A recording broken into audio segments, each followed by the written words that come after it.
Bangladesh federal সাংবাদিক union BFUJ এর দ্বিবার্ষিক council উপলক্ষে শুক্রবার জাতীয় প্রেস ক্লাবে আয়োজন করা হয় উদ্বোধনী অনুষ্ঠান। এতে সংগঠনের বিভিন্ন পর্যায়ের নেতৃবৃন্দ সহ বিভিন্ন রাজনৈতিক দলের সিনিয়র নেতারা অংশ নেন।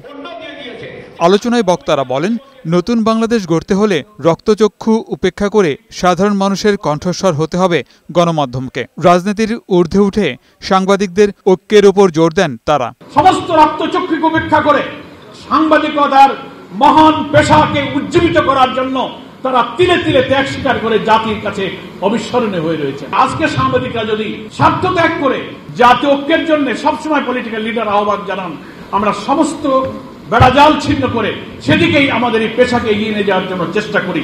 অনুষ্ঠানে বিএনপি মহাসচিব মির্জা ফখরুল ইসলাম আলমগীর বলেন, দীর্ঘ ১.৫ দশকে গণমাধ্যমকে দলীয়করণ করেছেন সাবেক প্রধানমন্ত্রী শেখ হাসিনা, যা টেকসই গণতন্ত্রের জন্য হুমকি বলেও মন্তব্য করেন তিনি। এই সোশ্যাল মিডিয়াতে যেহেতু সেখানে কোনো দায়বদ্ধতা নেই, যা খুশি তাই বলা যায়, এমন ভাবে যে নেগেটিভ প্রচারণা চাওয়া হয়, তাতে করে কিন্তু গণতন্ত্র শক্তিশালী হয় না।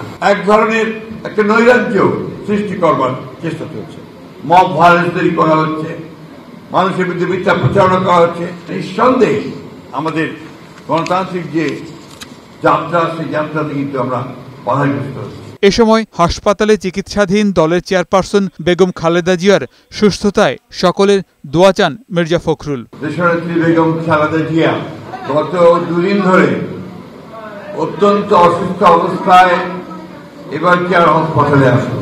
ডাক্তাররা চেষ্টা করছিলেন, কাজ করছিলেন। আমি অনুরোধ করবো আপনারা সবাই তার আশু রোগ মুক্তির জন্য দোয়া করবেন। গোলাম মোর্শেদ, বৈশাখী সংবাদ, ঢাকা।